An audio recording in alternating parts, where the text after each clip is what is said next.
Across the Fence, a private collection of Civil War-era artifacts is made public. We'll see this one-of-a-kind collection, a result of scholarship and a lifelong labor of love from Vermont's leading Civil War historian. Good afternoon, and thanks for joining us. I'm Judy Simpson. Civil War historian Howard Coffin is a frequent guest and contributor to our program. He's also written several books on Vermont and the Civil War. Something you might not know is that Howard is an incurable collector when it comes to anything to do with the Civil War. Part of his collection is on display at the American Precision Museum in Windsor. That's where we join Across the Fence's Keith Silva, who's with Howard Coffin to get a tour of this unique collection. Howard, how long is it taking you to amass this collection? Oh, I guess about 40 years. And Full Duty, the Civil War collection of Howard Coffin, showcases the life of Vermonters during the Civil War. From a belt buckle to a painting of the Battle of Bull Run, this collection covers the front lines, the home front, and everything in between. I'd begun to think that as the sesquicentennial of the Civil War approach, that the collection was good enough so somebody other than myself ought to be seeing it.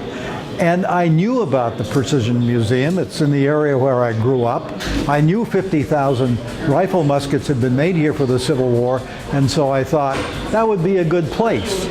And they welcomed the chance, and since then, we've learned new information about this building that makes it a far more important Civil War site than it was when I made the offer.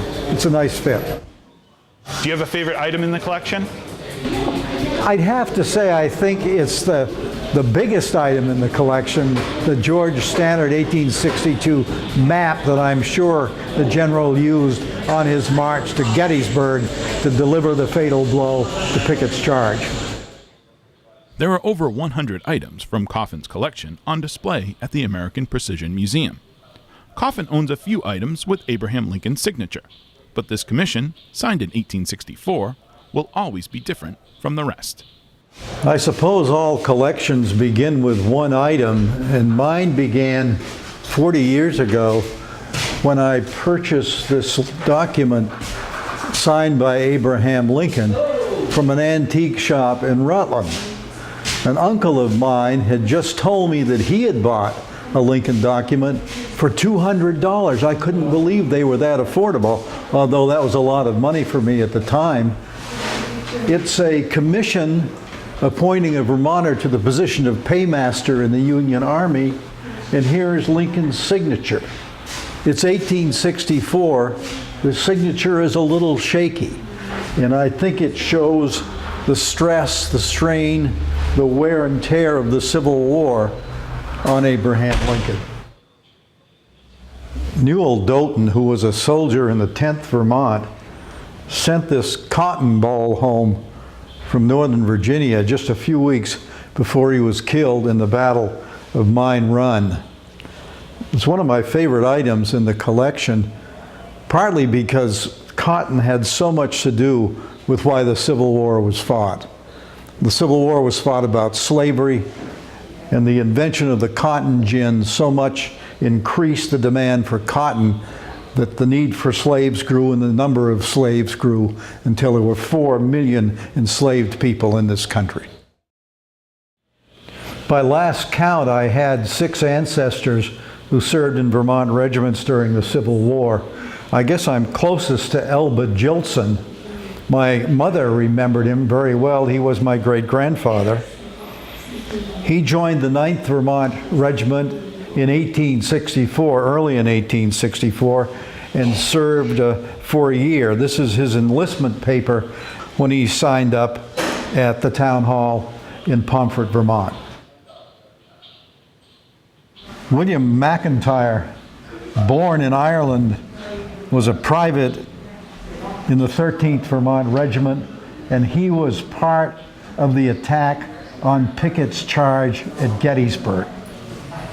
Family legend says that he played this violin on the battlefield at Gettysburg the day after Pickett's charge. And on that rainy day, there certainly was a lot of music as the Union Army celebrated its victory. We do know that McIntyre carried the violin throughout his 9 months of service in the 2nd Vermont Brigade.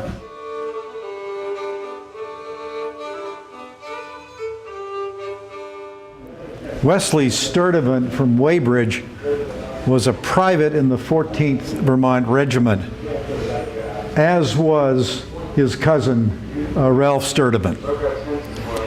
At Gettysburg, just before Pickett's charge advanced against the 2nd Vermont Brigade, Ralph Sturdivant had a conversation with Wesley in which Wesley said that he knew he was about to be killed. He said he had dreamed it. Pickett's charge came in. It was repulsed by the Vermonters. Immediately after the fighting, Ralph Sturdivant hurried over to see if his cousin was all right, and Wesley Sturdivant lay dead on the battlefield. This was his diary. It was in his vest pocket. There were bloodstains on the diary because the bullet that killed him hit the diary and went through his heart. Captain William Munson, who came from Colchester, led 5 companies in the 2nd Vermont Brigade's attack on Pickett's charge at Gettysburg. All of the items in this case belonged to Captain Munson, including his canteen and belt and epaulets and the hat he wore at Gettysburg. I have these items because of the kindness of a dear friend of mine, Rebecca Munson of Colchester, who gave these to me. Sadly, she's never been able to see this exhibit because she passed away in the spring of 2012. Thank you, Rebecca, so much. One of Vermont's finest hours in the Civil War came on May 5th and 6th, 1864, in the Wilderness. The Vermont Brigade made a heroic stand that may have saved Ulysses Grant's army on the first day of the Overland Campaign. Private Lucius Nye from Coventry in the 3rd Vermont carried this canteen at the Wilderness. 4 months later, in the Battle of 3rd Winchester, Nye was severely wounded when a bullet hit him in the side and lodged in his neck. The bullet was removed by a surgeon, and Nye kept it all his life, and here it is. As you make your way through the exhibit, I hope this little pistol catches your eye. It's from Petersburg, really. As the Civil War neared its conclusion, Ulysses Grant had Petersburg, Virginia under siege. That siege went on for 9 months as Grant tried time and again to break the Confederate lines. Finally, on the morning of April 2nd, 1865, the Vermont Brigade led a 12,000-man attack that did the job. The first Union soldier to break the Confederate lines was Charles Gould of Windham, and he had this pistol in his hand. 1 week after the fracturing of the lines at Petersburg, Robert E. Lee surrendered at Appomattox Courthouse.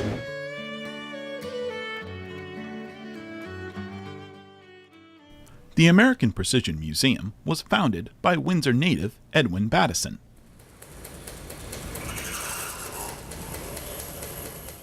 The machines on display are examples of the first building blocks that helped in the creation of modern society. The exhibit, Arming the Union, that runs in conjunction with Coffin's collection, looks at the weapons and the machines that made those weapons. Windsor, Vermont played a huge role in arming the Union. Carrie Brown is a consultant at the museum. She was going through some Civil War-era ledgers when she made a significant discovery about the importance and impact that this site had on the Civil War and on the history of the United States. We found in those ledgers who they were selling machinery to. And what we learned was they were selling machinery to Colt, to Remington, Smith & Wesson, the Springfield Armory.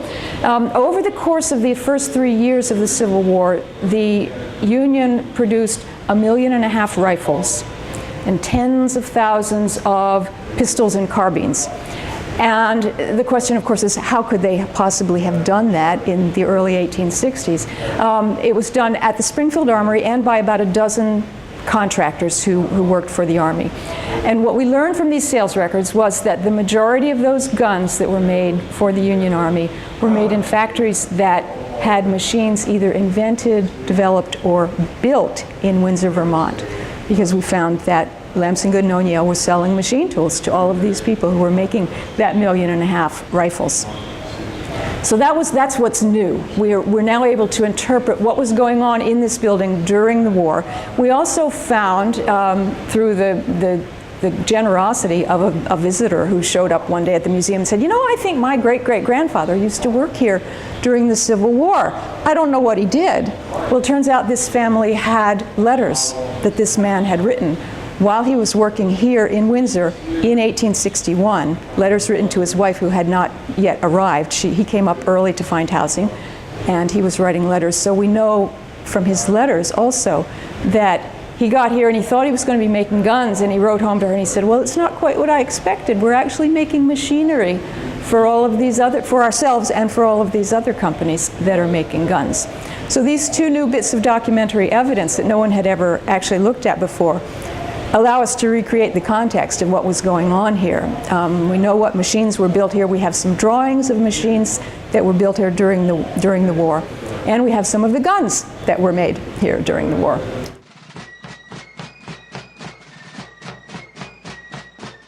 Along with the museum's machines and diagrams, an item from Coffin's collection that helped fit out Union soldiers is also on display.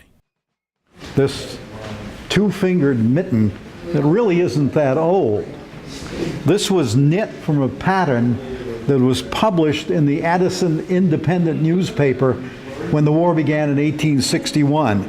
It told Vermonters how to knit these mittens for sharpshooters, and they apparently were made by the hundreds as Vermont women, in the words of an old friend of mine, historian Seymour Bassett, enlisted for the duration and worked tirelessly for the war effort.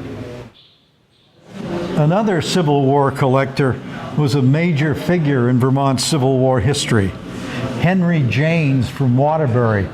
The town physician, Janes enlisted as a Civil War surgeon and ended up in charge of all of the 25,000 wounded after the Battle of Gettysburg. After the war, he went to the battlefield at Chickamauga and came back with this piece of fence rail that has no less than 9 Confederate bullets in it.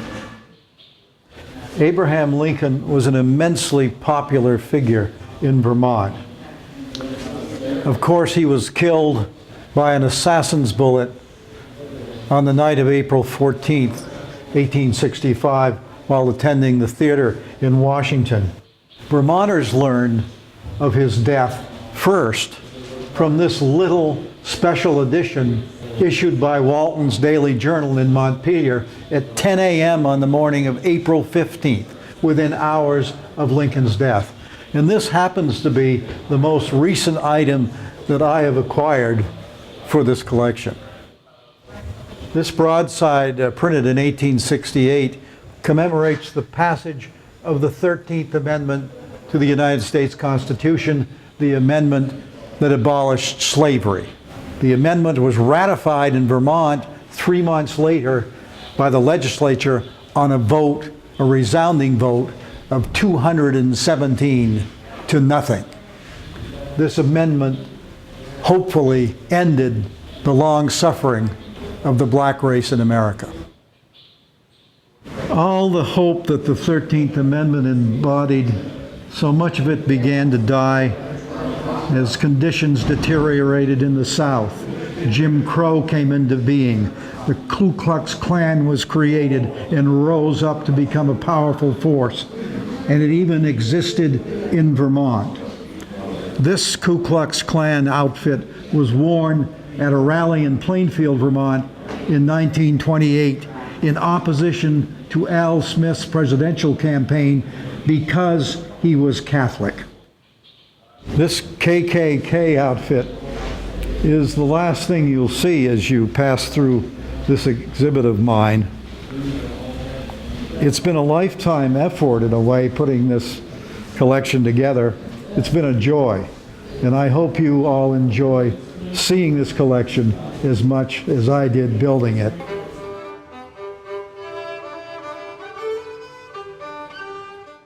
For more information, you can visit the website AmericanPrecision.org.